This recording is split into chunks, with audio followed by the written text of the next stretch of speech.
আপনারা এখন এআই এর দৌলতে আপনারা এটা খুব সহজেই করতে পারবেন। এই এআই খুব সহজেই করতে পারবেন এবং ফ্রিতে করতে পারবেন। সুনো এআই দেখুন সার্চ করলে এখানে সুনো বেরোবে। এখানে গিয়ে প্রথমে যেটা আপনাকে করতে হবে, আপনাকে এখানে লগইন করে নিতে হবে। লগইন করলে আপনার যে গানগুলো তৈরি করছেন সেটা রেকর্ডেড অবস্থায় এখানেই থেকে যাবে এবং সেটাকে আপনারা ব্যবহার করতে পারবেন। এরপরে কি আপনাকে ক্রিয়েট করতে হবে। ধরুন আপনি ক্রিয়েট করতে চাইছেন। এখানে প্রচুর গান আছে যেগুলো হোম পেজে গেলে আপনি অনেক গান পেয়ে যাবেন। শুনে, শুনে এগুলোকে কি ধরনের ক্রিয়েট করা যায় সেগুলোকে আপনি অবজার্ভ করতে পারবেন। কারণ হচ্ছে আপনার নলেজ বাড়ানোর জন্য। কারণ হচ্ছে যেহেতু এআই বেস সেইজন্য এটা আপনাকে যে প্রম্পট দিতে হবে, প্রম্পটগুলো যদি কারেক্ট হয় তাহলে আপনি যেটা চাইছেন সেটার অনেকটা কাছাকাছি আপনি পাবেন। অ্যাচিভমেন্টটা অনেক হাই রেটেড থাকবে। যেমনি এখানে আমার এই গানটা এটা আমার তৈরি করা। এই যে ইংলিশ 1 এটা প্রথমের দিকের গান আছে।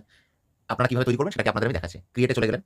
ক্রিয়েটে গিয়ে এখানে ২ ধরনের জিনিস হচ্ছে। এক, যদি আপনার লেখা কোনো গান থাকে আপনি এখানে টাইপ করে দিতে পারেন।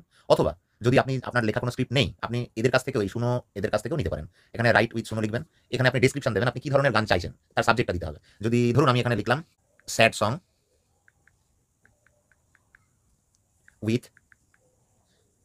Pen in detachment in Bengali.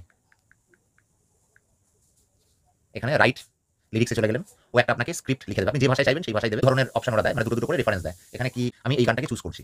আমি এখানে অ্যাকসেপ্ট করলাম। অ্যাকসেপ্ট করার পর ও স্ক্রিপ্টের জায়গায় নিয়ে নিয়েছে। অ্যাম্বিয়েন্ট গিটারে চাইছি। ক্রিয়েট টিপলেন। এবারও ক্রিয়েট করছে। ওরা দুটো গান আপনাদের করে দিয়েছে।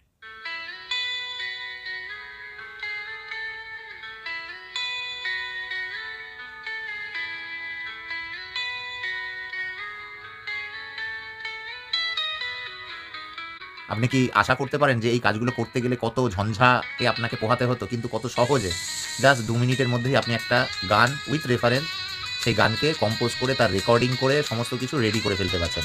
এটাকে আপনি ইন্সপিরেশন হিসেবে নিতে পারেন অথবা আপনি এটাকে ক্রিয়েট হিসেবেও আপনি এটাকে অনলাইনে ব্যবহার করতে পারেন আপনার পপুলারিটির জন্য।